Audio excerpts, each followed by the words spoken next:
am Siakla Narayanan. In this video, we are going to study basics of law. അതായത് നിങ്ങൾ ഏത് professional course choose ചെയ്താലും അതിൻ്റെ എല്ലാം പാർട്ടായിട്ട് നിങ്ങൾക്ക് ലോസ് പഠിക്കാനുണ്ടാകും. പക്ഷേ പഠിക്കുന്ന കോഴ്സസിൽ കുറേ സംഭവം കോമൺ ആയിരിക്കും, കുറേത് വേരിയിങ് ആയിരിക്കും.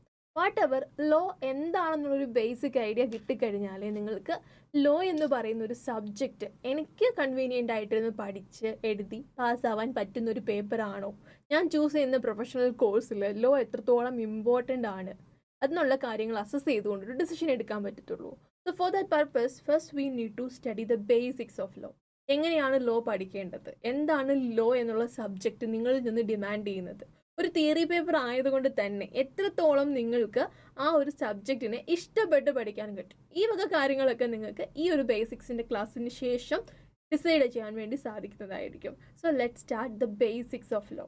ആസ് യൂഷ്വൽ എല്ലാ സബ്ജക്ട്സും നമ്മൾ പഠിക്കുന്നത് വൈ എന്നുള്ളൊരു ക്വസ്റ്റ്യനിൽ നിന്നായിരിക്കും. അതായത് ഏതൊരു പ്രൊവിഷൻ നമ്മൾ പഠിച്ചാലും അത് എന്തുകൊണ്ടാണ് ആ ഒരു പ്രൊവിഷൻ വന്നത്, അത് ഏത് സബ്ജക്റ്റിനും ഒരുപോലെ ആപ്ലിക്കബിൾ ആണ്. ഡീറ്റെയിൽ ആയിട്ട് തന്നെ ഈ പറയുന്ന ഹൗ, വിച്ച്, വൈ, വാട്ട്, ഈ ഒരു നമ്മൾ പറയില്ലേ 5WH ക്വസ്റ്റ്യൻസ്, അതിനെക്കുറിച്ച് ആഷിഫ് സാറിൻ്റെ ക്ലാസ്സിൽ ഡീറ്റെയിൽ ആയിട്ട് പറഞ്ഞിട്ടുണ്ടാവും. നിങ്ങൾക്ക് അതിൻ്റെ ഐഡിയ കിട്ടും.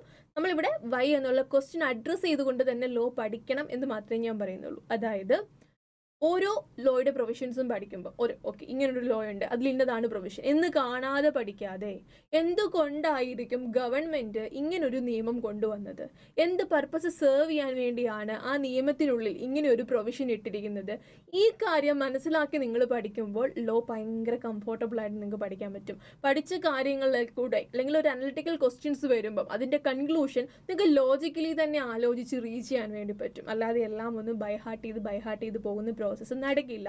ലോ എന്ന് പറയുന്നത് ബൈഹാർട്ട് ചെയ്ത് പ്രൊഡ്യൂസ് ചെയ്യുന്ന ഒരു സബ്ജക്റ്റുമല്ല. ഒരു ഫൗണ്ടേഷൻ ലെവലിൽ അത് പോസിബിൾ ആയാൽ പോലും ഹയർ ലെവൽസിലേക്ക് പോകുമ്പോൾ ദാറ്റ് ഈസ് നിയർലി ഇമ്പോസിബിൾ. അങ്ങനെ ബൈഹാർട്ട് ചെയ്ത് നിങ്ങൾ ലോ പഠിച്ചു കഴിഞ്ഞാൽ അത് ഭയങ്കര ടഫായിരിക്കും, ഒരുപാട് ടൈം കൺസ്യൂമിങ് ആയിരിക്കും. പക്ഷേ ഈ വൈ എന്നുള്ളൊരു ക്വസ്റ്റിനെ അഡ്രസ്സ് ചെയ്താണ് നിങ്ങൾ ലോ പഠിക്കുന്നത് എന്നുണ്ടെങ്കിൽ നിങ്ങൾക്ക് ലോ ഒരു ഭയങ്കര ഇൻട്രസ്റ്റിംഗ് ആയിട്ടുള്ളൊരു സബ്ജക്റ്റ് ആയിട്ട്, ഒരു പല രീതിയിലുള്ള നോളജുകൾ നിങ്ങളിലേക്ക് എത്തുന്ന ഒരു ടൈപ്പ് പേപ്പറായിട്ട് നിങ്ങൾക്ക് ഫീൽ ചെയ്യും. You will feel it interesting. നമുക്ക് നോക്കാം അതിൻ്റെ ഇൻട്രസ്റ്റ് വരുന്നുണ്ടോ ഇല്ലയോ എന്ന് ലോ പഠിക്കുമ്പം. സോ ലോ പഠിക്കാൻ നമ്മൾ ഇവിടെയും വൈ വെച്ച് സ്റ്റാർട്ട് ചെയ്യുന്നു. Why laws are here, why laws are important. ഇങ്ങനെ നിങ്ങൾ നോക്കിക്കഴിഞ്ഞാൽ ഇങ്ങനൊരു ക്വസ്റ്റ്യൻ നിങ്ങൾ ഗൂഗിൾ സെർച്ചോ വല്ലതും ചെയ്ത് കഴിഞ്ഞാൽ നിങ്ങൾക്ക് കിട്ടാൻ പോകുന്ന ആൻസേഴ്സ് മോസ്റ്റ് പ്രോബബ്ലി ഇങ്ങനെ കുറച്ച് ഉത്തരങ്ങളായിരിക്കും. ഒന്ന്, avoid difference in interpretation, avoid conflict, equal justice for all, protect vulnerable section. ഇതൊക്കെ ലോയുടെ എന്തിനു വേണ്ടിയാണ് ഗവൺമെൻറ് ഒരു ലോ കൊണ്ടുവരുന്നത് എന്നുള്ളതിനുള്ള ചെറിയ ചെറിയ എക്സ്പ്ലനേഷൻസ് ആണ്. പക്ഷേ ഐ നോ ലോയിൽ ഒരുപാട് കീവേഡ്സുകൾ ഉണ്ടാകും, കുറച്ച് കട്ടിയുള്ള വാക്കുകൾ, നിങ്ങൾ കണ്ടിട്ടില്ലാത്ത വാക്കുകൾ ഉണ്ടാകും.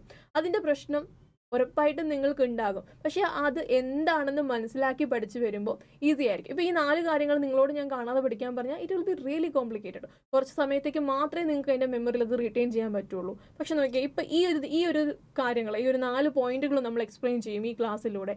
എങ്ങനെയാണ് ലോ ഈ 4 കാര്യങ്ങൾ, ഇൻ്റർപ്രിട്ടേഷൻ്റെ പ്രശ്നങ്ങളും കോൺഫ്ലിക്ട്സിൻ്റെ പ്രശ്നങ്ങളും ഈക്വൽ ജസ്റ്റിസ് എൻഷുർ ചെയ്യുന്നത്, ഇതൊക്കെ കാര്യങ്ങൾ നമ്മൾ ഡിസ്കസ് ചെയ്യും. അത് അറിഞ്ഞതിന് ശേഷം നിങ്ങൾക്ക് ഈ 4 പോയിന്റ്സ് ഓർത്തെടുക്കാൻ വലിയ പാടൊന്നും ഉണ്ടാവില്ല. ഞാൻ തന്നെ ക്ലാസ്സിൽ പ്രൂവ് ചെയ്ത് പറഞ്ഞു തരാം എങ്ങനെയാണ് വൈ എന്നുള്ളൊരു ക്വസ്റ്റ്യനിലൂടെ നിങ്ങൾക്ക് ഒരു കോൺസെപ്റ്റിനെ ബൈഹാർട്ട് ചെയ്യാതെ മനസ്സിലേക്ക് ഇരുത്താൻ പറ്റുക എന്നുള്ളത്. ഇനി ഈ ഒരു പ്രശ്നം നിങ്ങൾക്ക് മാത്രം വരുന്നൊരു പ്രശ്നമല്ല ലോ പഠിക്കുമ്പോൾ. അതായത് അതർ സബ്ജക്ട്സ് നമ്മൾ പരിഗണിക്കുമ്പോൾ അക്കൗണ്ട്സ് പോലുള്ള സബ്ജക്റ്റ് ആണെങ്കിൽ സയൻസ് ബാക്ക്ഗ്രൗണ്ടിൽ നിന്ന് വന്ന കുട്ടികൾക്ക് ഒരു അപ്പർ ഹാൻഡ് ഉണ്ട് അല്ലേ എന്ന് നിങ്ങൾക്ക് തോന്നാറുണ്ട്. അതുപോലെ തന്നെ അക്കൗണ്ട്സ് പോലുള്ള സബ്ജക്റ്റ് ആകുമ്പോഴത്തേക്ക് കൊമേഴ്സ് ബാക്ക്ഗ്രൗണ്ടിൽ നിന്ന് വന്ന കുട്ടികൾക്ക് ഒരു അപ്പർ ഹാൻഡ് ഉണ്ട് എന്ന് നിങ്ങൾക്ക് തോന്നും, സയൻസ് ബാക്ക്ഗ്രൗണ്ടിൽ നിന്ന് വന്ന കുട്ടികൾക്ക്. ഓൺ ദ അതർ ഹാൻഡ് നിങ്ങളൊരു കൊമേഴ്സ് സ്റ്റുഡൻ്റ് ആണെങ്കിലോ ഓക്കെ മാത്സ് പോലുള്ള സബ്ജക്റ്റുകളിൽ അവൻ്റെ ഒരു അപ്പർ ഹാൻഡ് ഉള്ളെന്ന് തോന്നും. നമുക്ക് എന്താ ഉള്ളതെന്ന് നമ്മൾ ചിന്തിക്കില്ലല്ലോ, ബാക്കിയുള്ളവർക്ക് എന്താ കൂടുതലുള്ളതെന്ന് നമ്മൾ പൊതുവെ ചിന്തിക്കാറുള്ളൂ. സോ ആ ഒരു പ്രശ്നം അല്ലെങ്കിൽ ആ ഒരു തോട്ട് പ്രോസസ്സ് ഓരോ ബാച്ചിൽ നിന്നും വരുന്ന കുട്ടിക്ക് പല സബ്ജക്ട്സിൻ്റെ മേളിൽ ഉണ്ടാവാറുള്ളതാണ്. But when it comes to law there is a level playing. എല്ലാവർക്കും ഒരുപോലെ പുതിയൊരു സബ്ജക്റ്റ് തന്നെയാണല്ലോ, അതിൽ ആർക്കും ഒരു അപ്പർ ഹാൻഡോ ലോവർ ഹാൻഡോ ഇല്ല. എന്ത് രീതിയിൽ എല്ലാവരും ഫ്രം ദ വെരി ബേസ് ആണ് ലോ പഠിച്ചു തുടങ്ങുന്നത്. ആ ബേസിൽ നിന്നുകൊണ്ട് മാത്രമേ അവർക്ക് ആ ലോയുടെ സ്കോറിങ്, അത് അവരുടെ ആ ഒരു ഹിസ്റ്ററിനെ ഒന്നും ഡിപ്പെൻഡ് ചെയ്തിട്ടല്ല. ഇന്ന് പഠിക്കാൻ തുടങ്ങിയാൽ ഇന്ന് തൊട്ട് എന്ത് രീതിയിൽ അത് പഠിക്കുന്നു, ഏത് രീതിയിൽ റിവൈസ് ചെയ്യുന്നു എന്നുള്ളതിനെ മാത്രം ഡിപ്പെൻഡ് ചെയ്താണ് ലോയുടെ മാർക്സ് വരിക. So level is a level playing. ലോയ്ക്ക് മാത്രം കിട്ടുന്ന ഒരു അഡ്വാൻറ്റേജ് ആണത്. ഒരു 100% ന്യൂ സബ്ജക്റ്റ് ആണ്, ഏത് ബാക്ക്ഗ്രൗണ്ടിൽ നിന്ന് വന്ന കുട്ടികളാണെങ്കിലും. So let start. ലോസ് എന്തുകൊണ്ടാണ് ഇമ്പോർട്ടൻ്റ് ആണെന്ന് തോന്നുമ്പോൾ ഇപ്പം ഞാൻ ഈ 4 പോയിന്റ്സ് നിങ്ങൾ ഓൾറെഡി നിങ്ങളുടെ മനസ്സിൽ വന്നു. ഞാനിപ്പോൾ നിങ്ങളോടൊന്ന് കണ്ണടച്ച് വെച്ചിട്ട് ഈ പോയിന്റ്സ് ഒക്കെ ഒന്ന് ഓർത്തെടുത്ത് പറയാൻ നോക്കിയാൽ അല്ല, അവിടെ ചില ന്യൂ വേർഡ്സുകൾ തന്നെയുണ്ട് അല്ലേ. നിങ്ങൾക്ക് കൺഫ്യൂസിങ് ആയിരിക്കും, നിങ്ങൾക്ക് പെട്ടെന്ന് അത് കിട്ടുന്നുണ്ടാവില്ല. ബട്ട് നോക്കി, നമ്മൾക്ക് ലോയുടെ ഇമ്പോർട്ടൻസിനെ ഒരു ചെറിയ സർക്കംസ്റ്റാൻസിൽ നിന്ന് മനസ്സിലാക്കി വലിയ വലിയ സർക്കംസ്റ്റാൻസസിലേക്ക് അതിനെ കൊണ്ടുവന്നിട്ട് ഒന്ന് മനസ്സിലാക്കി എടുക്കാൻ ശ്രമിക്കാം. അതായത് ജസ്റ്റ് ഇമാജിൻ ഒരു വീട്ടിൽ, അതായത് നിങ്ങളുടെ വീട് തന്നെ ഇമാജിൻ ചെയ്തോ, അവിടെ ഒരു കേക്ക്, വൈകിട്ട് സ്കൂളിൽ നിന്ന് വന്നപ്പോൾ ഫ്രിഡ്ജ് തുറന്ന് നോക്കിയപ്പോൾ അവിടെ ഒരു കേക്ക്, ഇഷ്ടമുള്ള കേക്ക് എടുക്കാം, ബ്ലാക്ക് ഫോറസ്റ്റ് മൈ ഫേവറേറ്റ്, അങ്ങനെയെങ്കിലും അങ്ങനെ ഇരിക്കട്ടെ. കണ്ടിട്ട് ബ്ലാക്ക് ഫോറസ്റ്റ് ആണെന്ന് പറയുന്നില്ലേ, ചോക്ലേറ്റ് കേക്ക് ആണെന്ന് തോന്നുന്നു. ഓക്കെ ഫൈൻ, ചോക്ലേറ്റ് കേക്ക് അവിടെ ഇരിപ്പുണ്ട്. നിങ്ങളുടെ വീട്ടിൽ 2 കുട്ടികളുണ്ടെന്ന് വിചാരിക്കാം, നിങ്ങളും നിങ്ങളുടെ sibling, Hoover it is. Obviously അവിടെ എന്താ ആദ്യം ഉണ്ടാവുക? വഴക്ക് അല്ലേ. ഒരാൾ പറയും ഞാൻ മൂത്തതാണ്, എനിക്ക് വലിയ പോർഷൻ വേണം. അപ്പോൾ ഇളയ ആൾ പറയും ഞാനാണ് ഫ്രിഡ്ജ് ആദ്യം ഓപ്പൺ ചെയ്തത് കണ്ടത്, എനിക്ക് വലിയ പീസ് വേണം. മറ്റേ ആൾക്കും വേറെ ന്യായങ്ങളും ഉണ്ടാകും അല്ലേ. അപ്കമിങ് ബർത്ത്ഡേസിൽ ഏറ്റവും അടുത്ത് വരുന്ന എൻ്റെ ബർത്ത്ഡേ ആണ്, so I need a bigger piece. ഇങ്ങനെ വഴക്കുണ്ടാക്കാൻ കാരണങ്ങൾ വല്ലതും ഉണ്ടോ? ഇല്ല. 2 പേരും പറയുന്നത് പോയിന്റുകളാണ് അല്ലേ. 2 പേർക്കും അവരുടേതായ ന്യായങ്ങളുണ്ട്. ആ പ്രശ്നം ഉറപ്പായിട്ടും ഉണ്ടാവും നമുക്കറിയാം. സോ വീട്ടിൽ അമ്മ ഇത് മുന്നേ കൂട്ടി കണ്ടിട്ട് ഒരു നിയമം ഉണ്ടാക്കി വെച്ചിട്ടുണ്ടായിരിക്കും. എന്താണ്? whenever you get something, അത് ഈറ്റബിൾ ആണെങ്കിലും ശരി, അല്ല ടോയ്സ് ആണെങ്കിലും ശരി, it must be divided equally. 3 കുട്ടികളുണ്ടെങ്കിൽ 1/3, 2 കുട്ടികളാണെങ്കിൽ 2 അല്ലെ, 1/2 എന്നുള്ള രീതിയിൽ ഡിവൈഡ് ചെയ്യണം എന്ന്. അതെന്താ? ആ വീട്ടിൽ അമ്മ ഉണ്ടാക്കി വെച്ച ഒരു നിയമമാണ് അല്ലേ. ആ നിയമം കൊണ്ട് എന്തെങ്കിലും ഉപകാരം ഉണ്ടായോ? പിന്നെ ഒബ്വിയസ്ലി ഉണ്ടായി. 2 പേര് തമ്മിൽ പ്രശ്നമുണ്ടോ? ഇല്ല. ആ കോൺഫ്ലിക്റ്റ് ഒഴിവാക്കി അല്ലേ. ഒരു കേക്ക് കിട്ടുമ്പോൾ അതിൻ്റെ ഹയർ സ്റ്റെയർ മൂത്തയാൾക്കാണെന്ന് മൂത്തയാൾ വിചാരിച്ചത് തെറ്റ് പറയാനില്ല. ഒരു പക്ഷേ അങ്ങനെ ആകാമല്ലോ, അവൻ്റെ തെറ്റിദ്ധാരണയാണല്ലേ. അപ്പം അയാൾക്ക് എന്താ ആ ഒരു പ്രത്യേകിച്ച് ഒന്നും എഴുതി വെച്ചിട്ടില്ലെങ്കിൽ ഇന്റർപ്രിട്ടേഷൻ പല രീതിയിലാവാം. 2 പേരും വാദിക്കുന്നത് ശരിയാണ് എന്നുള്ള രീതിയിലാണ് 2 കുട്ടികളും വാദിച്ചുകൊണ്ടിരിക്കുന്നത്. എൻ്റെ ബർത്ത്ഡേ അല്ലേ അടുത്ത്, അപ്പോൾ എനിക്ക് വേണ്ടി ആദ്യം കിട്ടാൻ, ഞാനല്ലേ മൂത്ത, അപ്പോൾ എനിക്ക് വേണ്ടി ആദ്യം കിട്ടാൻ, കണ്ട ആൾക്കല്ലേ കൂടുതൽ കിട്ടാനുള്ള അവകാശം. എല്ലാവരുടെയും പോയിന്റ് അവർ ജെനുവിനാന്ന് വിചാരിച്ച് തന്നെയായിരിക്കും തർക്കിക്കുന്നുണ്ടാവുക. സോ 2 പേരും ഒരു കാര്യത്തെ ഇന്റർപ്രിറ്റ് ചെയ്യുന്നത് പല രീതിയിലാണ്. അതാണ് ഇന്റർപ്രിട്ടേഷൻ്റെ പ്രശ്നം അവിടെ വരുന്നത്. സോ ആ പ്രശ്നവും ഈ ഒരു നിയമം കൊണ്ടൊഴിവായി. സോ നോക്കിക്കേ, വീട്ടിൽ അമ്മ വെച്ച ഒരു കുഞ്ഞു നിയമം, അതുകൊണ്ട് തന്നെ ഇന്റർപ്രിട്ടേഷൻ്റെ പ്രശ്നങ്ങളും കോൺഫ്ലിക്റ്റുകളും ഒഴിവാകുന്നുണ്ട്. അതുകൂടാതെ നോക്കിക്കേ, എന്തായിരുന്നു വേറൊരു പോയിന്റ് ആ 4 പോയിന്റ്സിൽ ഉണ്ടായിരുന്നത്? വൾണറബിൾ സെക്ഷനെ പ്രൊട്ടക്ട് ചെയ്യണം. ഈ കേസിൽ ആരാ? ഇളയ കുട്ടിയായിരിക്കും കൂടുതൽ വൾണറബിൾ അല്ലെ, മൂത്തവർക്കാണ് പൊതുവെ ഒരു അപ്പർ ഹാൻഡ് ഉണ്ടാവുക. തിരിച്ചും വരാം കേട്ടോ, ഞാൻ തർക്കിക്കുന്നില്ല.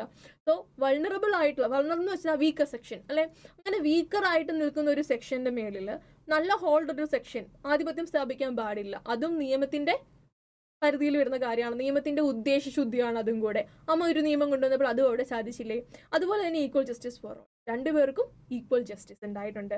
സോ ഒരു ചെറിയ വീട്ടിലെ നിയമത്തിന് പോലും ഈ പർപ്പസുകൾ സെർവ് ചെയ്യാൻ പറ്റുന്നുണ്ടെന്നുള്ളതാണ് നമ്മളോട് പറയാൻ ഉദ്ദേശിച്ചത്. നോക്കിക്കേ, അപ്പൊ അമ്മ ഉണ്ടാക്കിയ ഒരു കുട്ടി നിയമം, അത് വീടിനുള്ളിലുള്ളൊരു നിയമം. ഇതുപോലെ തന്നെ ഇച്ചിരിയും കൂടെ ഒരു വലിയ സർക്കംസ്റ്റാൻസസിലേക്ക് നമ്മളൊരു കേസിനെ എടുത്തിട്ട് നോക്കിയേ, ഒരു ഗ്രൂപ്പിനുള്ളിൽ, അതായത് ജസ്റ്റ് ഇമാജിൻ ആൻ ഓർഗനൈസേഷൻ, ആ ഓർഗനൈസേഷനുള്ളിൽ എന്തോ ഒരു ലോട്ട് ഇടുവാന്ന് വിചാരിച്ചോ, അല്ലെങ്കിൽ വേണ്ട, അതിനേക്കാളും നല്ലത് നിങ്ങളുടെ സ്കൂൾ ഒന്ന് ഇമാജിൻ ചെയ്തോ. പ്രിൻസിപ്പൽ ഉണ്ടാകും, ക്ലാസ് ടീച്ചേഴ്സ് ഉണ്ടാകും, താഴെ ക്ലാസ് ലീഡർ, പിന്നെ കുറേ കുട്ടികളുണ്ടാവും. അങ്ങനെ ഒരു ഹൈറാർക്കി ഇല്ലേ സ്കൂളിനുള്ളിൽ. അപ്പോൾ നിങ്ങളുടെ ക്ലാസ്സിൽ എന്തെങ്കിലും ഇലക്ഷനോ എന്തെങ്കിലും പർപ്പസിന് വേണ്ടി ലോട്ട് ഇടുകയാണ്. അപ്പം ആരാണ് ക്ലാസ് ലീഡർ ആവുക എന്നുള്ളതാണ് ഇന്ന് വിചാരിച്ചോ. അപ്പോൾ എല്ലാവരുടെയും പേരെല്ലാം എഴുതുന്നത് ഇൻസ്റ്റഡ് എല്ലാവരുടെയും റോൾ നമ്പർ എഴുതിയിട്ടുണ്ട്. അപ്പോൾ അതിനകത്ത് റോൾ നമ്പർ എഴുതി ഓരോ പേപ്പേഴ്സ് ഈക്വൽ സൈസിലുള്ള പേപ്പേഴ്സിൽ എഴുതിയിട്ട് ലോട്ട് ഇട്ടു. ജസ്റ്റ് ഇമാജിൻ, ലോട്ട് എടുത്ത ആൾക്ക് കിട്ടിയത് 6 എന്ന് പറയുന്ന നമ്പറാണെന്ന് വിചാരിച്ചോ. അപ്പോൾ റോൾ നമ്പർ ആരുടെയാണോ 6, she is suppose to be the leader എന്നല്ലേ അതിൻ്റെ അർത്ഥം. പക്ഷെ അവിടെ ഒരു പ്രശ്നം ഉണ്ടാകും. എന്തായിരിക്കും? ഗസ് ചെയ്യാൻ പറ്റുമോ? 6 കിട്ടിയ 6 അല്ല എന്ന് പറഞ്ഞിട്ട് ഒരാൾ വഴക്കുണ്ടാക്കാനോട് എഴുന്നേറ്റ് വരും ക്ലാസ്സിൽ. ആരാ? 9. Because there is an issue.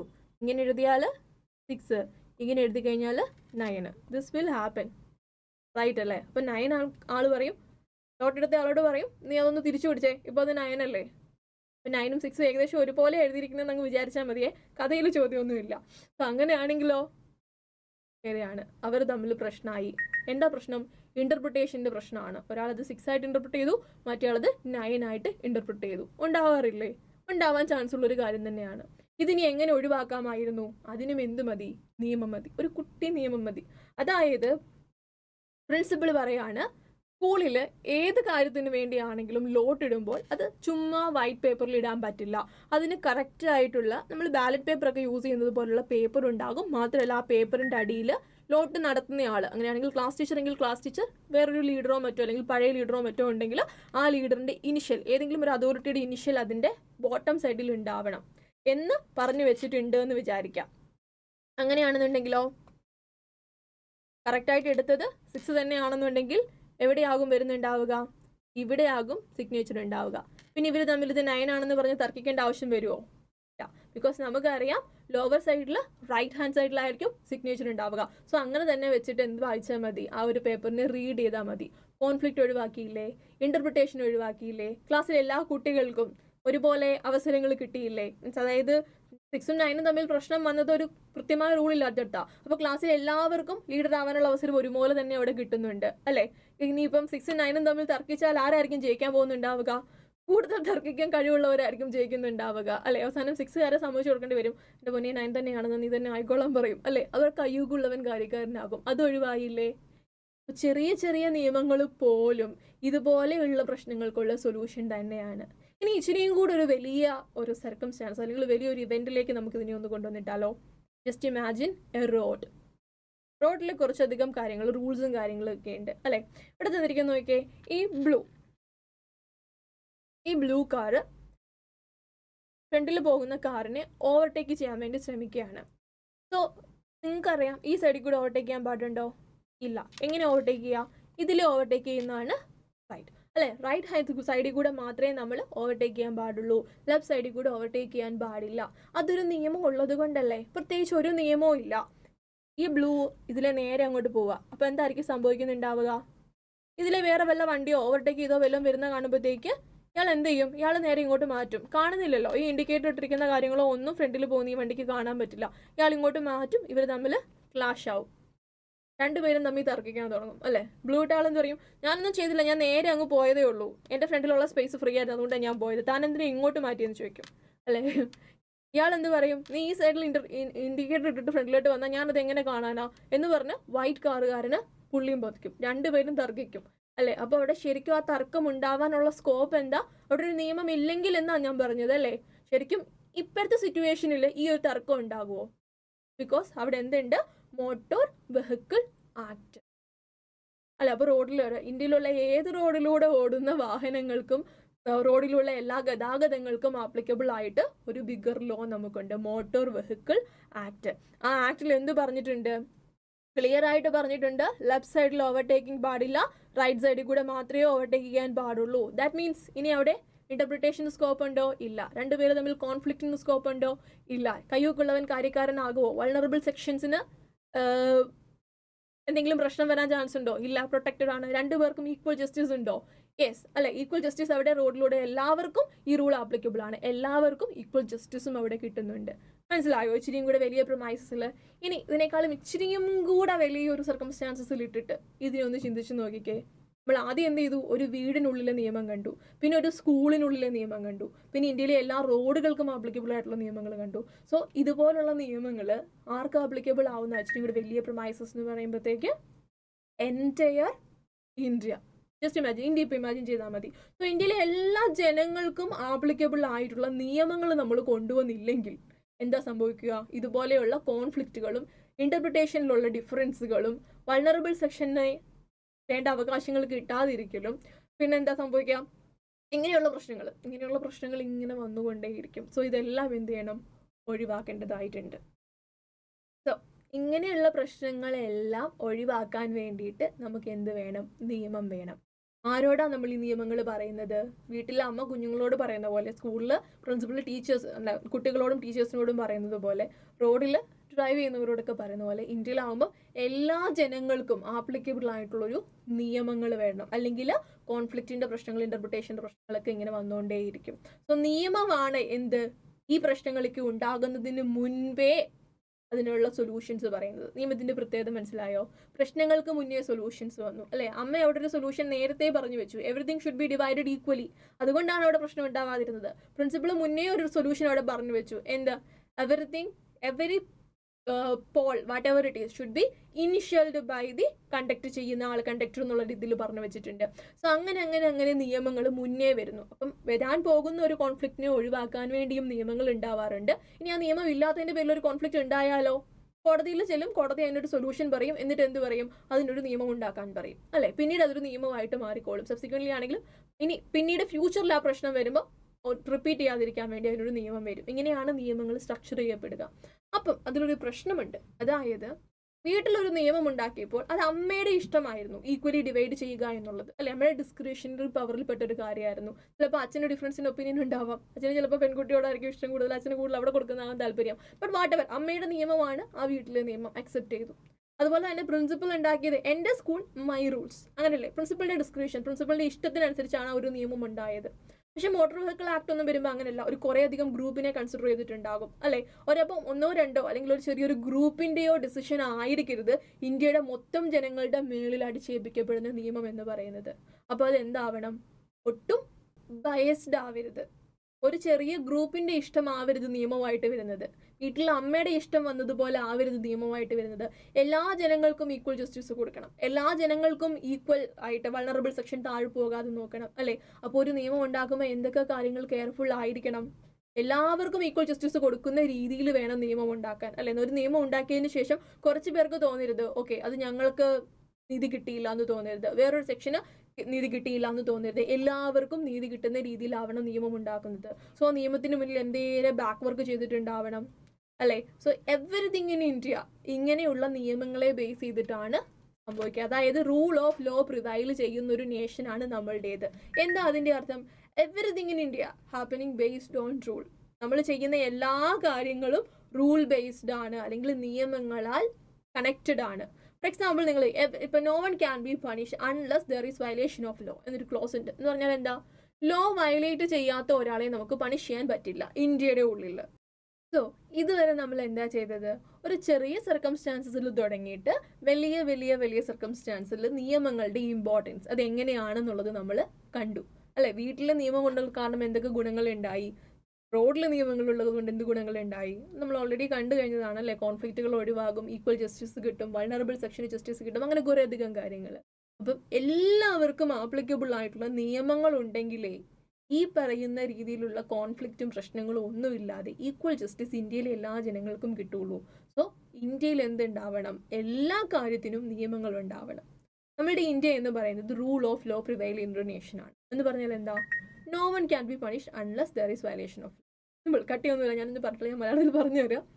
Law violate ചെയ്യാത്ത ഒരാൾക്ക് ഇന്ത്യയിൽ പണിഷ്മെന്റ് കിട്ടത്തില്ല. അതായത് നിങ്ങൾക്ക് പെറ്റ് കിട്ടിയിട്ടുണ്ടെങ്കിൽ അതിൻ്റെ അർത്ഥം എന്താ?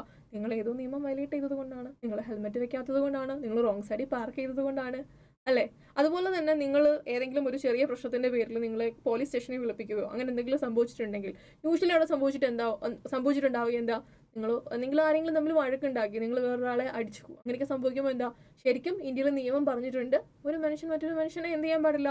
ഹേർട്ട് ചെയ്യാൻ വേണ്ടി പാടില്ല. ഇന്ത്യൻ പീനൽ കോഡിലൊക്കെ അതിന് ക്ലോസസ് ഉണ്ട്. അത് നിങ്ങൾ വയലേറ്റ് ചെയ്തതുകൊണ്ടാണ് നിങ്ങൾ എവിടെ പോകേണ്ടി വന്നത്? പോലീസ് സ്റ്റേഷനിൽ പോകേണ്ടി വന്നത്. അല്ലെങ്കിൽ കോടതിയിൽ പോയിട്ട് വന്നിട്ടുണ്ടെങ്കിലും അത് തന്നെയായിരിക്കും കാരണം. ലാൻഡ് എഗ്രിമെന്റ് അങ്ങനെ എന്തെങ്കിലും ഡീഡുകളൊക്കെ റിലേറ്റഡ് ആയിട്ട് രണ്ടുപേരും തമ്മിലൊരു കോൺട്രാക്ട് എഴുതി ഉണ്ടാക്കി, ഞാൻ ഇന്ന സാധനം നിനക്ക് തന്നോളാം എന്ന് പറഞ്ഞു, ഇന്ന ഡേറ്റിൽ നീ എനിക്ക് തിരിച്ച് ക്യാഷ് തരണം എന്ന് പറഞ്ഞു. ക്യാഷ് തന്നില്ലെങ്കിലോ he will go to consumer court. Because അവിടെ എന്താ? അവിടെ ഒരാളുടെ റൈറ്റ് വയലേറ്റ് ചെയ്യപ്പെട്ടു. അതുകൊണ്ടാണ് കോടതിയിൽ പോകുന്നത്. So when ever you are getting A punishment, അവിടെ നിങ്ങൾ എന്ത് ചെയ്തിട്ടുണ്ട്? ഒരു ലോ വയലേറ്റ് ചെയ്തിട്ടുണ്ട്. ഇന്ത്യയിൽ നിങ്ങൾ നിൽക്കുമ്പോഴും നടക്കുമ്പോഴും ഇരിക്കുമ്പോഴും എല്ലാം നിയമത്തിന്റെ ഒരു കൂടെയാണ് നിങ്ങൾ നടക്കുന്നത്. ഫോർ എക്സാമ്പിൾ, നിങ്ങൾക്ക് നിലത്ത് കിടന്നൊരു സാധനം കിട്ടി, നിങ്ങൾ ഉടനെ എന്തായി? ഫൈൻഡർ ഓഫ് ലോസ്റ്റ് ഗുഡായി, നഷ്ടപ്പെട്ടു പോയൊരു സാധനത്തിന്റെ ഫൈൻഡറായി. നിയമം, കോൺട്രാക്ട് ആക്ട് എന്ന് പറയുന്നൊരു നിയമം നിങ്ങളുടെ മേളിൽ കുറച്ച് ഉത്തരവാദിത്തങ്ങൾ പറഞ്ഞിട്ടുണ്ട്. ഒറിജിനൽ ഓണറിനെ കണ്ടെത്തി തിരിച്ചു കൊടുക്കുക, അങ്ങനെ കുറേ കാര്യങ്ങൾ. സോ അതുപോലെ നിങ്ങളൊരു ബസ്സിൽ കയറുമ്പോൾ ബസ്സും നിങ്ങളും തമ്മിൽ ഒരു കോൺട്രാക്റ്റിലാണ് അല്ലേ? പൈസ കൊടുക്കുന്നു, നിങ്ങളെ ആ പറയുന്ന സ്ഥലത്ത് ഇറക്കുന്നു. ഇറക്കിയില്ലെങ്കിൽ നിങ്ങൾക്ക് പോയി കേസ് കൊടുക്കത്തില്ലേ? Yes, because there is a violation of law. അങ്ങനെ എന്തിനും ഏതിനും നിയമങ്ങളെ ബേസ് ചെയ്തിട്ടാണ് ഒരു ഇന്ത്യൻ പൗരനായിട്ടുള്ള നിങ്ങളെല്ലാവരും ജീവിക്കുന്നുള്ളത്. മറ്റു പല രാജ്യങ്ങളും നിയമം ഇല്ല എന്നല്ല പറയുന്നത്, എല്ലായിടത്തും ഉണ്ട്. ബട്ട് ജസ്റ്റ് ഇമാജിൻ, ഇന്ത്യയിൽ നമ്മളോട് ഇന്ന ഡ്രസ്സേ ധരിക്കാവൂ, അല്ലെങ്കിൽ സ്ത്രീകൾ ചില റിലീജിയസ് ആയിട്ടുള്ള ഡ്രസ്സസ് ഒക്കെ പറയാൻ നിർബന്ധം എന്ന് പറയുന്ന ചില കൺട്രികളില്ലേ, അങ്ങനത്തെ ഒരു സംഭവം നമ്മുടെ ഇന്ത്യയിൽ പറഞ്ഞിട്ടില്ലല്ലോ. ഇല്ല. അങ്ങനെയാണെങ്കിൽ ഇഷ്ടമുള്ള വസ്ത്രം ആർക്കും ധരിക്കാം അല്ലേ. അതിൽ കംഫർട്ടബിൾ അല്ല അല്ലെങ്കിൽ കുറച്ച് ആളുകൾക്ക് ശരിയല്ല എന്ന് തോന്നുന്ന ഒരു വസ്ത്രം ഒരാൾ ധരിച്ചു എന്നതിൻ്റെ പേരിൽ അയാൾ പോലീസ് പിടിക്കുമോ, അയാൾക്ക് കോടതിയിൽ പോകേണ്ടി വരുമോ? ഇല്ല. ബിക്കോസ് നമ്മളുടെ നിയമം ആ ഒരു വസ്ത്രധാരണ സ്വാതന്ത്ര്യത്തെ റെസ്ട്രിക്റ്റ് ചെയ്തിട്ടില്ല. അതുകൊണ്ട് തന്നെ there is no violation of law. He cannot be punished അല്ലെങ്കിൽ ഹി cannot be punished അല്ലേ. സോ വയലേഷൻ ഓഫ് ലോ ഉണ്ടെങ്കിൽ മാത്രമേ ഇന്ത്യയിൽ എന്തുള്ളൂ, പണിഷ്മെന്റ് ഉള്ളൂ. So everything we do is based on law. അതല്ലാതെ നമ്മൾ എന്തെങ്കിലും ചെയ്തിട്ടുണ്ടെങ്കിലോ നമുക്ക് പണിഷ്മെന്റ് കിട്ടും. അത്രയും ഇമ്പോർട്ടൻ്റ് ആണ് ഇന്ത്യയിൽ നിയമങ്ങൾ എന്ന് പറയുന്നത്. നിങ്ങൾ ഇനി എന്താ ആലോചിച്ച് നോക്കിയാൽ മതി. നിങ്ങൾ കടയിൽ പോയൊരു സാധനം വാങ്ങിക്കുമ്പോൾ എന്തോ നിയമമുണ്ട് അവിടെ. എന്താ? സെയിൽ ഓഫ് ഗുഡ്സ് ആക്ട് ആയിരിക്കും. സാധനം വിൽക്കുന്നു, വാങ്ങുന്നു.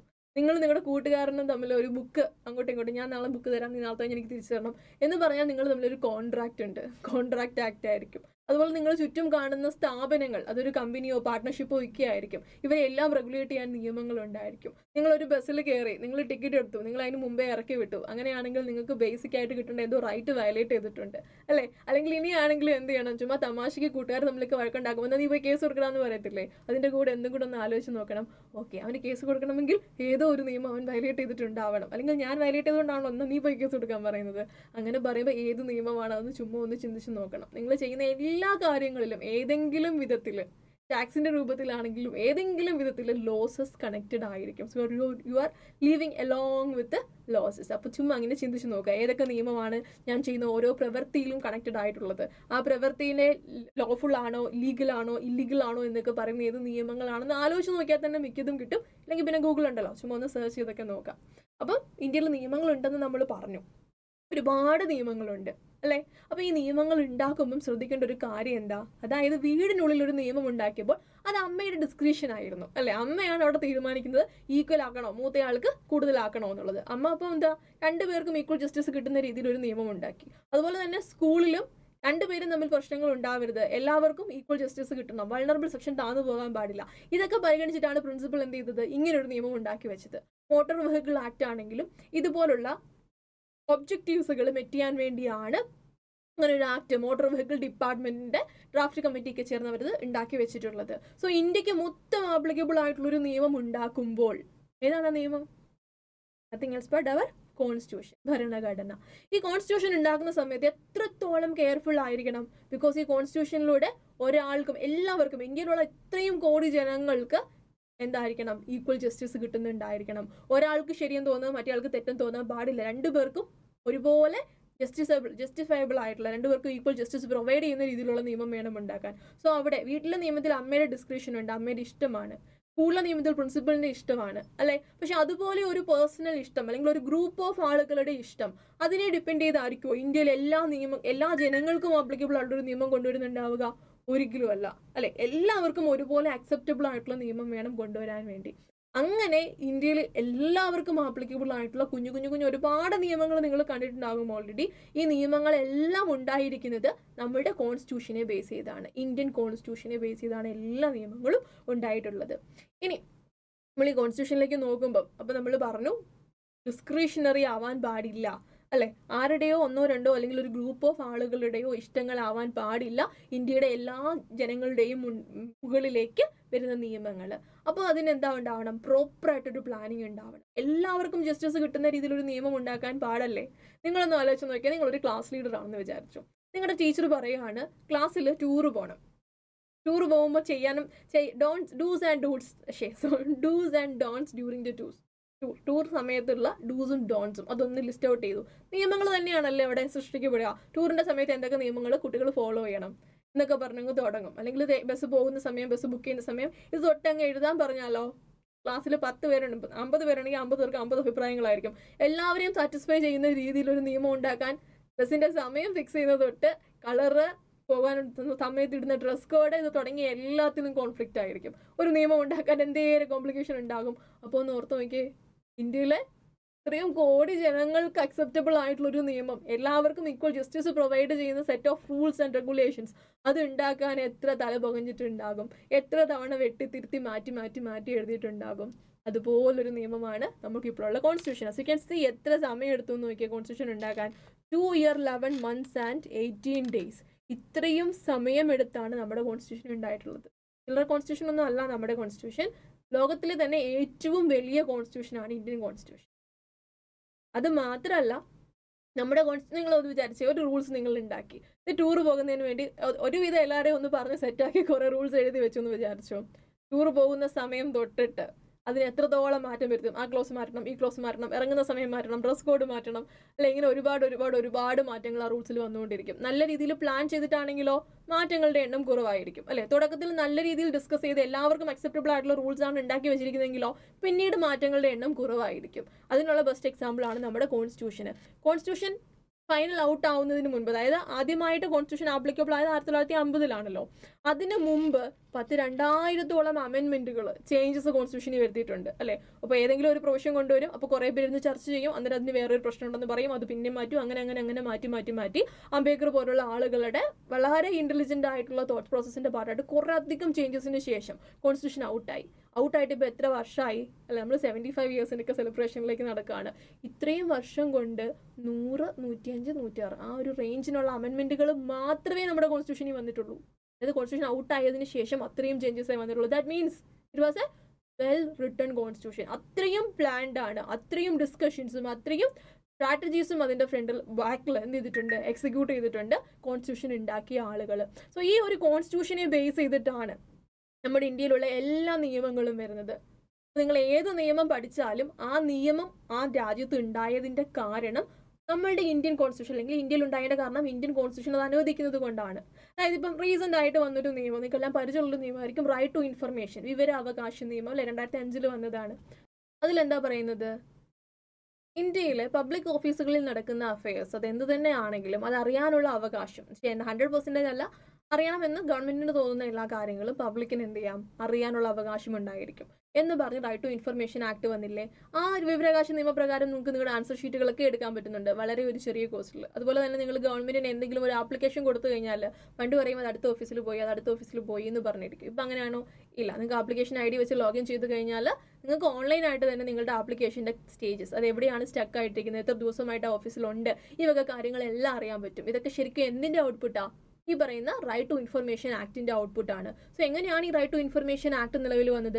ബിക്കോസ് ഭരണഘടനയിൽ ക്ലിയർ ആയിട്ട് പറഞ്ഞിട്ടുണ്ട് ജനങ്ങൾക്ക് പബ്ലിക് ഓഫീസിൽ അല്ലെങ്കിൽ ഇൻഫർമേറ്റീവ് ആയിട്ടിരിക്കാനുള്ള ഫണ്ടമെന്റൽ റൈറ്റ് ജനങ്ങൾക്കുണ്ട് എന്ന് ഭരണഘടനയിൽ പറഞ്ഞിട്ടുണ്ട്. അത് ഉണ്ടാവണമെങ്കിൽ, അത് സാധ്യമാകണമെങ്കിൽ എന്ത് വേണം? അതിനൊരു ആക്ട് വേണം, ഒരു നിയമം വേണം. അങ്ങനെ വന്ന ആക്ടാണ് റൈറ്റ് ടു ഇൻഫർമേഷൻ ആക്ട്. അതുപോലെ നിങ്ങൾ ചുറ്റും കാണുന്ന എല്ലാ നിയമങ്ങളുടെയും സോഴ്സ് അല്ലെങ്കിൽ ബേസ് എന്ന് പറയുന്നത് കോൺസ്റ്റിറ്റ്യൂഷൻ ആണ്. So according to the constitution നമ്മുടെ ഇന്ത്യൻ സിസ്റ്റത്തെ എങ്ങനെ ഡിവൈഡ് ചെയ്തിട്ടുണ്ട്? നമ്മുടെ ഇന്ത്യയിൽ ലെജിസ്ലേറ്റീവ്സ് ഉണ്ട്, എക്സിക്യൂട്ടീവ്സ് ഉണ്ട്, ജുഡീഷ്യൽ സിസ്റ്റം ഉണ്ട്. നിങ്ങൾക്ക് ഫെമിലിയർ തന്നെ ആയിരിക്കും ഈ സിസ്റ്റങ്ങൾ. അത് ലെജിസ്ലേറ്റീവ്സ് എന്ന് പറയുമ്പോൾ അതിൽ എന്താ പെടുക? ലെജിസ്ലേറ്റ് ചെയ്യുന്നവർ, ലോ ഉണ്ടാക്കുന്ന ആളുകൾ. നമ്മുടെ രാജ്യസഭ, ലോക്സഭയിൽ സൈൻ ചെയ്തിട്ടാണ് ഓരോ ബില്ലുകളും നിയമമായിട്ട് മാറുന്നത് എന്നൊക്കെ നിങ്ങൾക്ക് നെക്സ്റ്റ് അറിയുന്നവരുണ്ടാവും, അറിയാത്തവരുണ്ടാവും, പക്ഷെ കുഴപ്പമില്ല, നമുക്കിത് പഠിക്കാം. ഇങ്ങനെയൊക്കെയല്ലേ അറിയുന്നല്ലേ കാര്യങ്ങൾ. നോക്കിയാൽ നമുക്ക് ലെജിസ്ലേറ്റീവ് വിങ് ഉണ്ട്, അതുപോലെ തന്നെ എക്സിക്യൂട്ടീവ് വിങ് ഉണ്ട്, ജുഡീഷ്യൽ വിങ് ഉണ്ട്. അപ്പോൾ ഒരു നിയമം വേണമെന്ന് തോന്നിക്കഴിഞ്ഞാൽ ലെജിസ്ലേറ്റീവ് വിങ്ങിൽ രാജ്യസഭയ്ക്കും ലോക്സഭയ്ക്കും ഒക്കെ അണ്ടറിൽ ഡിപ്പാർട്ട്മെന്റുകളുണ്ട്. അവരെന്ത് ചെയ്യും? ഒരു ഡ്രാഫ്റ്റ് പ്രിപ്പയർ ചെയ്യും. ആ ഡ്രാഫ്റ്റിനെ ബേസ് ചെയ്തിട്ടായിരിക്കും ചർച്ചകൾ നടക്കുന്നുണ്ടാവുക, ഒരു നിയമത്തിന്റെ ഡ്രാഫ്റ്റ്. ആ ഡ്രാഫ്റ്റ് 2 ഹൗസിലും, രാജ്യസഭയിലും ലോക്സഭയിലും പാസ്സായി കഴിഞ്ഞാൽ പ്രസിഡന്റിന്റെ അസെന്റ്, പ്രസിഡന്റും കൂടെ അതിനൊരു ഓക്കെ പറഞ്ഞു കഴിഞ്ഞാൽ ഒഫീഷ്യൽ ഗസറ്റ് ഓഫ് ഇന്ത്യ എന്ന് പറയുന്ന സൈറ്റിൽ ആ നിയമം പ്രസിദ്ധീകരിക്കും. അന്ന് തൊട്ടായിരിക്കും ഒരു നിയമം ഇന്ത്യയിലെ ജനങ്ങൾക്ക് ആപ്ലിക്കബിൾ ആവുന്നുണ്ടാവുക. This is how the laws are made. ഇതാണ് ലോസ് ഉണ്ടാക്കുന്ന ഒരു രീതി എന്ന് പറയുന്നത്.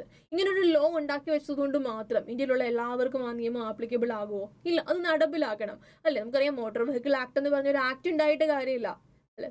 നിയമം തെറ്റിക്കുന്ന ആളെ പിടിക്കണം, പണിഷ് ചെയ്യണം, വെട്ടിയെടുക്കണം. ഇതൊക്കെ ചെയ്താലല്ലേ ആ നിയമം പ്രാബല്യത്തിൽ വന്നു എന്ന് പറയാൻ പറ്റുള്ളൂ. സോ അതെന്ത് ചെയ്യണം? എക്സിക്യൂട്ട് ചെയ്യണം, നിയമം എക്സിക്യൂട്ട് ചെയ്യണം. അങ്ങനെ എക്സിക്യൂട്ട് ചെയ്യാൻ വേണ്ടി ആരുണ്ട്? നമുക്ക് നമ്മുടെ കൗൺസിൽ ഓഫ് മിനിസ്റ്റേഴ്സ്, അതിൻ്റെ ഹെഡായിട്ട് പ്രൈം മിനിസ്റ്റർ, അതുകൂടാതെ നമ്മുടെ സിവിൽ സർവൻസിൻ്റെ ഒക്കെ പോലീസുകാർ, ഈ ഒരു കാറ്റഗറീസ് എല്ലാം നിയമപാലകരാണ്, നിയമം എക്സിക്യൂട്ട് ചെയ്യാനുള്ള ആളുകളാണ്.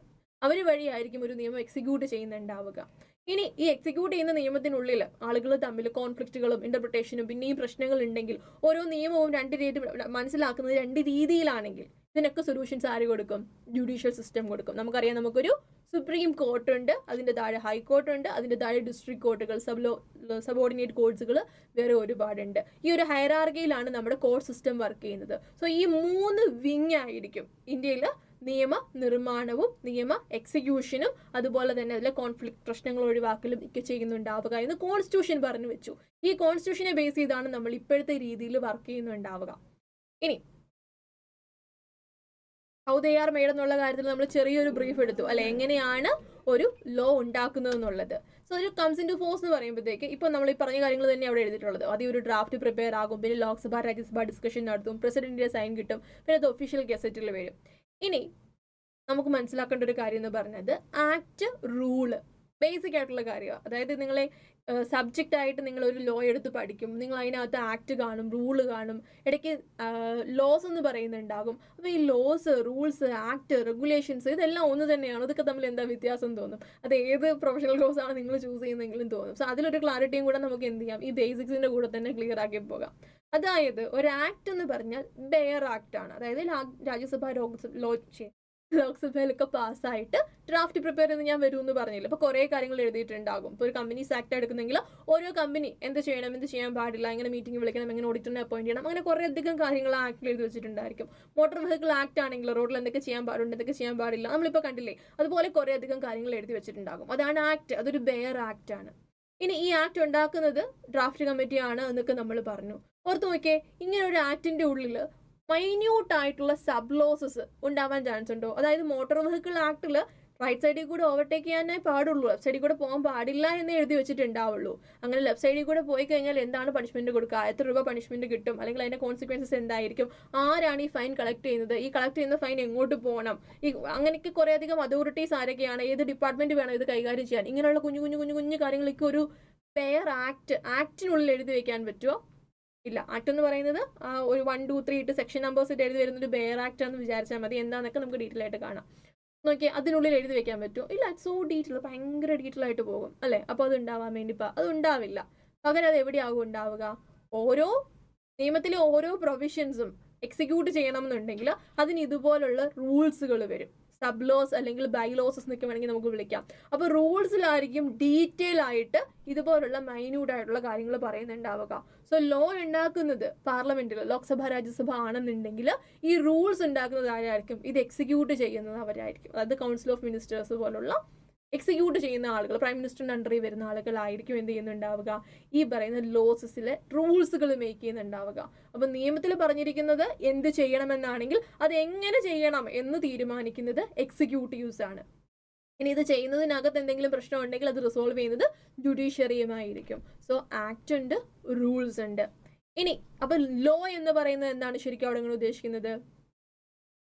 ആക്ട് എന്ന് പറയുന്നത് ആദ്യം വരുന്ന ആ ഒരു ഫ്രെയിംവർക്ക് 1, 2, 3 ഇട്ടിട്ട് എന്തൊക്കെ ചെയ്യണം, എന്തൊക്കെ ചെയ്യാൻ പാടില്ല എന്ന് പറയുന്ന ഒരു ഓവറോൾ പിക്ചർ ആണെങ്കിൽ മൈന്യൂട്ട് ആയിട്ടുള്ള സബ് ഡീറ്റെയിൽസ് എന്ന് പറയുന്നത് റൂൾസ് ആണ്.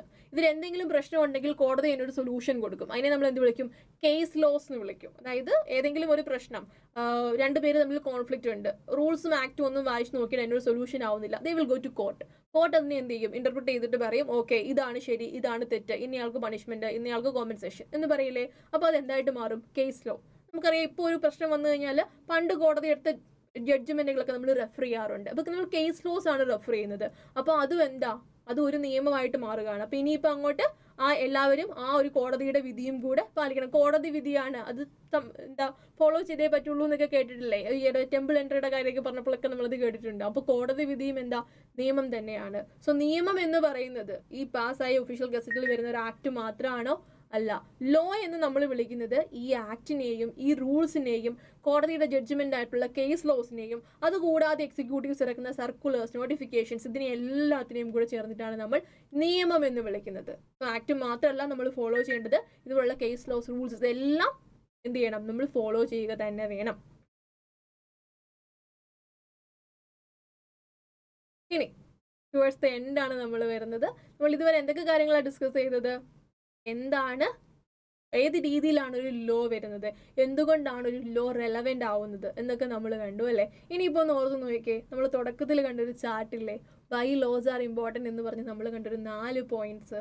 അത് നമുക്കിനി ബൈഹാർട്ട് ചെയ്യേണ്ട ആവശ്യമുണ്ടോ? ഒന്ന് ആലോചിച്ച് നോക്കിയേ.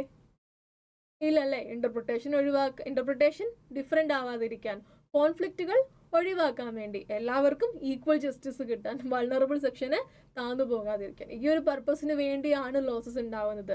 അത് നമ്മൾ പർപ്പസ് മനസ്സിലാക്കി പഠിച്ചു കഴിഞ്ഞപ്പം ആ ഒരു 4 കട്ടിയുള്ള വാക്കുകൾ നമുക്ക് ഭയങ്കര സിമ്പിളായിട്ട് മാറി. ഈ ഒരു രീതിയിലാവും നമ്മൾ ലോ ഫുള്ള് പഠിക്കുന്നുണ്ടാവുക. ഓരോ നിയമത്തിൻ്റെയും പർപ്പസ്, എന്തുകൊണ്ട് അങ്ങനെ ചെയ്യണം എന്ന് നിയമത്തിൽ പറഞ്ഞു, എന്തുകൊണ്ട് അങ്ങനെ ചെയ്യരുത് എന്ന് നിയമത്തിൽ പറഞ്ഞു. ഈ വൈ മനസ്സിലാക്കി നമ്മൾ പഠിച്ചു കഴിഞ്ഞാൽ നമുക്ക് ലോജിക്കലി തന്നെ എന്താകും നിയമത്തിൽ പറയാൻ ചാൻസ് ഉള്ളത് എന്ന് നമുക്ക് ഇന്റർപ്രിറ്റ് ചെയ്തെടുക്കാൻ വേണ്ടി പറ്റും. ആ രീതിയിൽ നിങ്ങൾ ലോ പഠിക്കുകയാണെന്നുണ്ടെങ്കിൽ ലോ നിങ്ങൾക്ക് ഭയങ്കര കംഫർട്ടബിൾ ആയിട്ടുള്ള ഒരു സബ്ജക്റ്റ് ആയിരിക്കും, ഇഷ്ടപ്പെടുന്ന ഒരു സബ്ജക്റ്റ് ആയിരിക്കും, പുതിയ അറിവുകളായിരിക്കും നിങ്ങൾക്ക് കിട്ടുന്നുണ്ടാവുക. അപ്പോൾ നിങ്ങൾ നിങ്ങളുടെ ഡെയിലി ലൈഫിനിടയിലും ഇതുപോലുള്ള പുതിയ ലോസസ് എങ്ങനെയൊക്കെ രീതിയിൽ നിങ്ങളുടെ ലൈഫിൽ ഇങ്ങനെ ഇടയ്ക്ക് അറിഞ്ഞു അറിയാതെയും കയറി ഇറങ്ങി പോകുന്നുണ്ടോ എന്നുള്ള കാര്യങ്ങൾ ജസ്റ്റ് ഒന്ന് ചിന്തിച്ചു തുടങ്ങുക. എപ്പോഴെങ്കിലുമൊക്കെ ഏതെങ്കിലുമൊക്കെ ഒരു പ്രോഡക്റ്റ് ഒക്കെ എടുക്കുമ്പോൾ ഇപ്പോൾ നിങ്ങൾക്ക് കാണാം, പണ്ടുള്ളതിൽ നിന്ന് വ്യത്യസ്തമായിട്ട് പ്രോഡക്റ്റിൻ്റെ MRP എഴുതുന്ന കൂടെ പെർ യൂണിറ്റിന് എത്രയാണ് എന്നും കൂടി എഴുതി വെച്ചിട്ടുണ്ടാകും. ആ മാറ്റം എപ്പോഴാണ് വന്നിട്ടുണ്ടാവുക? ഒന്നെങ്കിൽ ഒരു കോടതി വിധിയായിരിക്കും, അല്ലെങ്കിൽ ഒരു നിയമത്തിൽ വന്ന ചേഞ്ചസ് ആയിരിക്കും. സോ അതേതാണ് നിയമം? ഒന്ന് ഗൂഗിൾ സെർച്ച് ചെയ്ത് നോക്കുക. അങ്ങനെ ഈച്ച് ആൻഡ് എവറി ടൈം നിങ്ങൾ കാണുന്ന എല്ലാത്തിലും ഓരോരോ നിയമങ്ങൾ ലിങ്ക്ഡ് ആണെന്ന് മനസ്സിലാക്കി ആ നിയമം ഏതാണെന്ന് ഒന്ന് ബാക്ക് വർക്ക് ചെയ്യുക, ഒരു ചെറിയൊരു ഗൂഗിൾ സെർച്ച് ചെയ്ത് നോക്കുക. അങ്ങനെ ഗ്രാജുവലി നിങ്ങൾക്ക് എന്ത് ചെയ്യാൻ വേണ്ടി പറ്റും? ലോസസിനെ ഇഷ്ടപ്പെടാൻ വേണ്ടി തുടങ്ങും. ആ ഒരു രീതിയിൽ നിങ്ങൾ ലോ പഠിക്കുമ്പോഴായിരിക്കും ലോ ഭയങ്കര കംഫർട്ടബിൾ ആയിട്ട് വരുന്നുണ്ടാവുക. ഇനി നിങ്ങളുടെ സിലബസിൻ്റെ പാർട്ടായിട്ട് നിങ്ങൾക്ക് പഠിക്കാനുള്ള നിയമങ്ങൾ എന്തൊക്കെയാണ് നമുക്ക് ജസ്റ്റ് ഒന്ന് നോക്കാം. ഇൻ ഡെപ്തിലേക്ക് നമ്മൾ ഒന്നും പോകുന്നില്ല, ജസ്റ്റ് എന്താണെന്നൊന്ന് നോക്കുന്നു മാത്രമേ ഉള്ളൂ. അതായത് നിങ്ങൾക്ക് കോൺട്രാക്ട് ആക്ട് പഠിക്കാനുണ്ട്. കോൺട്രാക്ട് ആക്ടിൽ ഫോർ എക്സാമ്പിൾ ബെയിൽമെന്റ് പോലുള്ള കുറച്ച് കാര്യങ്ങളുണ്ട്. അപ്പോൾ നിങ്ങൾ ഏതൊക്കെ ആക്ട് പഠിക്കണം എന്നുള്ളത് നമുക്കൊന്ന് നോക്കാം വളരെ ഫാസ്റ്റായിട്ട്. ഒത്തിരി ഡീറ്റെയിൽ ആയിട്ട് ഒന്നും പോകുന്നില്ല. ഓരോ ആക്ടും ഏത് രീതിയിൽ പഠിക്കാം എന്നുള്ളത് നിങ്ങൾക്ക് മനസ്സിലാവും. അതായത് നിങ്ങളുടെ സിലബസിൻ്റെ പാർട്ടായിട്ട് വരുന്നത് respective of what professional course you choose, ഇതിൽ അത്യാവശ്യം കോമൺ ആയിട്ട് വരുന്ന ലോസസ് മാത്രമേ ഞാൻ എടുത്തിട്ടുള്ളൂ, എല്ലാം ഒന്നും ഞാൻ എടുത്തിട്ടില്ല. ഇതിൽ കോൺട്രാക്ട് ആക്ട് ഫോർ എക്സാമ്പിൾ നിങ്ങൾ വേറൊരാൾ തമ്മിലുള്ള കോൺട്രാക്റ്റുകളെ ഗൈഡ് ചെയ്യുന്ന ആക്റ്റാണ് കോൺട്രാക്ട് ആക്ട്. ഫോർ എക്സാമ്പിൾ നിങ്ങളൊരു കാർ കൊണ്ട് റിപ്പയറിന് കൊടുക്കും, അതൊരു ബെയിൽമെൻറ്റ് കോൺട്രാക്റ്റ് ആണ്. കാർ റിപ്പയർ ചെയ്ത് കഴിഞ്ഞിട്ട് അയാൾ തിരിച്ചു തരണം. അതിൻ്റെ ഇടയ്ക്ക് കാറിന് എന്തെങ്കിലും പ്രശ്നങ്ങൾ പറ്റിക്കഴിഞ്ഞാൽ അത് ആര് കോമ്പൻസേറ്റ് ചെയ്യും? വർക്ക്ഷോപ്പ് ഓണർ കോമ്പൻസേറ്റ് ചെയ്യുമോ? അതുപോലെ നിങ്ങളൊരു തുണി തയ്ക്കാൻ കൊണ്ട് കൊടുത്തു അല്ലേ, അതിൽ മേളിലായ തയ്യക്കാരൻ വർക്ക് ചെയ്തു, കുറച്ച് വർക്കുകൾ ചെയ്യുന്നുണ്ടാകും, എന്നിട്ട് അതിൽ എന്തെങ്കിലും പ്രശ്നം പറ്റിയാൽ അതിൻ്റെ നഷ്ടം ആര് സഹിക്കും? ഇങ്ങനെ കുറേയധികം ഡൗട്ടുകൾ നമുക്ക് തോന്നത്തില്ലേ? ഇതൊക്കെ നിയമത്തിൽ സൊല്യൂഷൻ പറഞ്ഞിട്ടുണ്ട്. ഇങ്ങനെയുള്ള സ്പെഷ്യൽ ആയിട്ടുള്ള ചില കോൺട്രാക്റ്റുകൾ നിങ്ങൾ ഒരു പണയം വെക്കുമ്പോൾ ഏജൻസി, ഈ വക കാര്യങ്ങളൊക്കെ കവർ ചെയ്യുന്നത്, ഒരു പ്രിൻസിപ്പൽ ഏജന്റ് റിലേഷൻഷിപ്പ്, ഒരാളെ നമ്മൾ ഏജന്റ് ആയിട്ട് വെക്കുന്നു, ഇതൊക്കെ കവർ ചെയ്യുന്നത് ഏതാ? കോൺട്രാക്ട് ആക്ട് ആണ്. ഈ വക റിലേറ്റഡ് ആയിട്ടുള്ള പ്രൊവിഷൻസ് ആയിരിക്കും നിങ്ങൾ കോൺട്രാക്ട് ആക്ടിൽ പഠിക്കുക. അപ്പോൾ ജസ്റ്റ് ഇമാജിൻ ചെയ്താൽ മതി, നിങ്ങളാണ് കാർ കൊണ്ട് കൊടുത്തയാൾ, അപ്പോൾ നിങ്ങൾക്ക് എന്തൊക്കെ അവകാശങ്ങളുണ്ടെന്ന് ആക്ട് പറയുന്നുണ്ട്. അല്ലെങ്കിൽ നിങ്ങളാണ് കാർ റിപ്പയർ ചെയ്യുന്ന വർക്ക്ഷോപ്പ് ഓണർ, അങ്ങനെയാണെങ്കിൽ നിങ്ങൾക്ക് എന്തൊക്കെ അവകാശങ്ങളുണ്ടെന്ന് ആക്ട് പറയുന്നുണ്ട്. അങ്ങനെ നിങ്ങളെ ആ ഒരു പർട്ടിക്കുലർ സർക്കംസ്റ്റാൻസസിലേക്ക് ഒന്ന് ഇമാജിൻ ചെയ്ത് കഴിഞ്ഞാൽ വളരെ സ്മൂത്ത് ആയിട്ട് പഠിക്കാൻ പറ്റുന്നൊരു സംഭവമാണ് കോൺട്രാക്ട് ആക്ട്. അടുത്ത ആക്ടിൻ്റെ പേര് കാണുമ്പോൾ തന്നെ നിങ്ങൾക്ക് അറിയാമത് എന്തിനെക്കുറിച്ചായിരിക്കും ഡീൽ ചെയ്യുന്നുള്ളത്. That is sale of goods act, nothing else but sale, purchase, sale. ഈ രണ്ട് ആസ്പെക്റ്റുകളും സെല്ലറിൻ്റെ റൈറ്റ്സ്, ബയറിൻ്റെ റൈറ്റ്സ്, സെല് ചെയ്തതിന് ശേഷം ക്യാഷ് കിട്ടിയില്ലെങ്കിൽ എന്തൊക്കെയായിരിക്കും പ്രശ്നങ്ങൾ, അതെങ്ങനെ സോൾവ് ചെയ്യാം, സെല്ലറിന് കേസ് കൊടുക്കാൻ പറ്റും, അങ്ങനെ കുറേ അധികം കാര്യങ്ങൾ സെയിൽ ഓഫ് ഗുഡ്സ് ആക്ടിൽ കവർ ചെയ്യുന്നുണ്ടാകും. പിന്നെ ഉള്ളത് negotiable instruments act, nothing else but check അല്ലേ. ചെക്ക് ഒരു ബിൽ ഓഫ് എക്സ്ചേഞ്ചിൻ്റെ ഒരു ഫോമാറ്റാണ്. അങ്ങനെ ചെക്ക് ഇങ്ങനെ ട്രാൻസ്ഫർ ചെയ്യാൻ പറ്റുന്ന, ക്യാഷിന് പകരം ട്രാൻസ്ഫർ ചെയ്യാൻ പറ്റുന്ന കുറച്ച് instrument, promissory note, bill of exchange എന്നൊക്കെ പറഞ്ഞിട്ട് അതിനെക്കുറിച്ചുള്ള കാര്യങ്ങളാണ് നെഗോഷ്യബിൾ ഇൻസ്ട്രുമെൻറ്റ്സ് ആക്ടിൽ നിങ്ങൾ പഠിക്കുന്നുണ്ടാവുക. ചെക്ക് പോലുള്ള കുറച്ച് ഇൻസ്ട്രുമെൻറ്റും അത് റിലേറ്റഡ് ആയിട്ടുള്ള കാര്യങ്ങളും. പിന്നെ വരുന്നത് പാർട്ട്ണർഷിപ്പ് ആക്ട്, അതായത് നിങ്ങൾ 2-3 പേര് ചേർന്നൊരു പാർട്ട്ണർഷിപ്പ് ബിസിനസ് ചെയ്യുന്നുണ്ട്. അങ്ങനെയാണെങ്കിൽ നിങ്ങൾ പ്രത്യേകിച്ച് ഒന്നും പറഞ്ഞിട്ടില്ലെങ്കിൽ പ്രോഫിറ്റ് എങ്ങനെ ഷെയർ ചെയ്യണം, ഒരു പാർട്ട്ണർ മരിച്ചു പോയാൽ എന്താണ് ചെയ്യേണ്ടത്, പുതിയൊരു പാർട്ട്ണറിനെ ആഡ് ചെയ്യുമ്പോൾ എന്തൊക്കെ ചെയ്യണം, ഇതൊക്കെ നിയമത്തിൽ ക്ലിയർ ആയിട്ട് പറഞ്ഞിട്ടുണ്ട്. ഇതാരും സ്വന്തം ഇഷ്ടപ്രകാരം അല്ല ചെയ്യുന്നത്. സ്വന്തം ഇഷ്ടപ്രകാരം വേണമെങ്കിൽ അവർക്കൊരു എഗ്രിമെന്റ് വെക്കാം. പ്രത്യേകിച്ച് ഒന്നും പറഞ്ഞിട്ടില്ലാത്ത കേസിൽ എന്ത് ചെയ്യണം എന്നുള്ളത് നിയമമാണ് ക്ലിയർ ആയിട്ട് പറയുക. ബിക്കോസ് അങ്ങനെ പറഞ്ഞില്ലെങ്കിൽ എന്ത് പ്രശ്നം ഉണ്ടാകും? കോൺഫ്ലിക്റ്റ് ഉണ്ടാകും, ഇന്റർപ്രിട്ടേഷൻ ഇഷ്യൂസ് ഉണ്ടാകും, വൾണറബിൾ സെക്ഷന് ജസ്റ്റിസ് കിട്ടാതെ പോകും, ഈക്വൽ ജസ്റ്റിസ് ഉണ്ടാവില്ല, ഈ പ്രശ്നങ്ങളൊന്നും ഉണ്ടാവില്ല ഒരു പാർട്ട്ണർഷിപ്പിനുള്ളിൽ. പാർട്ട്ണർഷിപ്പ് ആക്ട് എന്ന് പറഞ്ഞൊരു ആക്ട് നിലവിലുള്ളപ്പോൾ ഇതൊക്കെയാണ് ആക്ടിന്റെ ഉദ്ദേശം. ഇനി എന്താ? Payment of wages. കേൾക്കുമ്പോൾ നിങ്ങൾക്ക് അറിയാം, ഒരു വർക്ക് സ്പേസിൽ മിനിമം എത്ര വേജസ് വേണം, ആ വക റിലേറ്റഡ് ആയിട്ടുള്ള വേജസിന് റിലേറ്റഡ് ആയിട്ടുള്ള കാര്യങ്ങളാണ് ആ ആക്ടിൽ ഡിസ്കസ് ചെയ്യുന്നത്. ജനറൽ ക്ലോസസ് ആക്ട്സ്, നമ്മൾ കോൺസ്റ്റിറ്റ്യൂഷൻ്റെ കാര്യം പറഞ്ഞ പോലെ എല്ലാ ആക്ടുകൾക്കും ആപ്ലിക്കബിൾ ആയിട്ടുള്ള കോമൺ ആയിട്ടുള്ള ചില provisions. For example he include she അല്ലെ, ആക്ടിൽ എപ്പോഴും ഹി എന്നായിരിക്കും പറഞ്ഞിട്ട്, he suppose to wear a helmet, otherwise he will be punished. പക്ഷേ ഹി എന്ന് പറഞ്ഞിട്ടുണ്ടെങ്കിലും അത് ഷീ ആണ് അല്ലെ. എല്ലാ ആക്ടുകൾക്കും ആപ്ലിക്കബിൾ ആണ്. നമ്മുടെ ഇതിൽ 10,000 കണക്കിന് ആക്ടുകളുണ്ട്. ഇതിനെല്ലാം ആപ്ലിക്കബിൾ ആയിട്ടുള്ള കോമൺ ആയിട്ടുള്ള ചില ക്ലോസസുകൾ പറഞ്ഞിരിക്കുന്നതാണ് ജനറൽ ക്ലോസസ് ആക്ട്.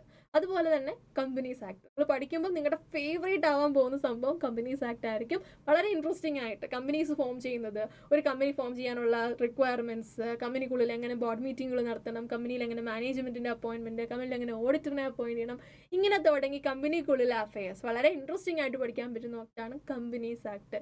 ഇതുപോലെ ഇത് മാത്രമല്ല കേട്ടോ, ഇനി ഒരുപാടുണ്ട്. ടോട്ട്സ്, അങ്ങനെ കുറേ അധികം ആക്ടുകൾ നിങ്ങൾ ചൂസ് ചെയ്യുന്ന പ്രൊഫഷണൽ കോഴ്സിനെ ഡിപ്പെൻഡ് ചെയ്ത് വേരി ചെയ്തുകൊണ്ടിരിക്കും. പക്ഷേ പൊതുവെ എല്ലായിടത്തും ഉള്ളതാണ് ഈ കാണുന്ന കുറച്ച് ആക്ടുകൾ. പിന്നെ HSC ഒക്കെ ആണെങ്കിൽ ഇന്റർനാഷണൽ ലോസസ് ഉണ്ട്, കമ്പനി സെക്രട്ടറി ആണെങ്കിൽ സെക്രട്ടറി റിലേറ്റഡ് ആയിട്ടുള്ള ലോസസ് ഉണ്ട്. അങ്ങനെ ഓരോ കോഴ്സിനനുസരിച്ച് വേരി ചെയ്യും. ബട്ട് എന്ത് വേരിയേഷൻസ് വന്നാലും നമ്മൾ ഈ പറഞ്ഞ ബേസിക് ആയിട്ടുള്ള കുറച്ച് കാര്യങ്ങളിൽ നിന്ന് മാത്രമേ നിങ്ങൾക്ക് എന്ത് ചെയ്യാൻ പറ്റുള്ളൂ, ലോസസിനെ നല്ല രീതിയിൽ പഠിക്കാൻ പറ്റുള്ളൂ. ലോയുടെ ഒരു ലാംഗ്വേജ് ആണ് നമ്മൾ ആദ്യം പഠിക്കുന്നത്. അത് നിങ്ങൾ ലോസസ് പഠിച്ച് തുടങ്ങുമ്പോൾ നിങ്ങൾക്ക് കിട്ടും. അപ്പം ലോ എന്ന് പറയുന്ന ഒരു സബ്ജക്റ്റ് എന്താണെന്നും അതിനുള്ളിൽ എന്തായിരിക്കും ഉള്ളതെന്നും അത് ഏത് രീതിയിൽ പഠിച്ചാലായിരിക്കും നിങ്ങൾക്കത് ഒരു കംഫർട്ടബിൾ ആയിട്ട് മുന്നോട്ട് കൊണ്ടുപോകാൻ പറ്റുക എന്നുള്ളതും നിങ്ങൾക്ക് മനസ്സിലായിട്ടുണ്ടാകും. സോ ലോ നിങ്ങളുടെ പാട്ടായിട്ട് വരുമ്പം അത് ഇനി എന്ത് ചെയ്യേണ്ട, ഓരോ പ്രൊഫഷണൽ കോഴ്സും എടുത്തിട്ട് ലോയുടെ സിലബസ് ഒക്കെ ഒന്ന് നോക്കുക. എവിടെയാണ് ലോ കൂടുതലുള്ളത്, എവിടെയാണ് ലോ കുറവുള്ളത്. ഈസ് റിയലി ശരിക്കും ലോ എൻ്റെ ഇൻട്രസ്റ്റിംഗ് ആവാൻ പോകുന്ന ഒരു സബ്ജക്റ്റ് ആണ് എന്നുണ്ടെങ്കിൽ കൂടുതൽ ലോ ഇൻവോൾവ് ആയിട്ടുള്ള ഒരു കോഴ്സ് നിങ്ങൾക്ക് സെലക്ട് ചെയ്യാം. അല്ല മീഡിയം റേഞ്ച് ആണെങ്കിൽ അങ്ങനെ, ഒട്ടും പറ്റത്തില്ല എന്നുണ്ടെങ്കിൽ ഏറ്റവും കുറവുള്ളത്. ഈ ഒരു രീതിയിൽ വേണം എന്ത് ചെയ്യാൻ വേണ്ടി നിങ്ങളുടെ പ്രൊഫഷണൽ ഡിസിഷൻ. ഇത് മാത്രം ഡിപ്പെൻഡ് ചെയ്താവരുത് കേട്ടോ. ലോ, അക്കൗണ്ട്സ്, ടാക്സ് പോലുള്ള എല്ലാ കോമൺ ആയിട്ടുള്ള പേപ്പേഴ്സിൻ്റെയും ബേസിക് ക്ലാസ്സുകൾ കണ്ട് അതെന്താണ് എങ്ങനെയാണ് എന്നൊരു റിയലൈസേഷനോട് കൂടി വേണം നിങ്ങൾ ഡിസിഷൻ എടുക്കാൻ വേണ്ടി. So all the best, make A vice decision. നിങ്ങളുടെ ഫ്യൂച്ചറാണ് നിങ്ങൾ ഡിസൈഡ് ചെയ്യുന്നത്. All the best.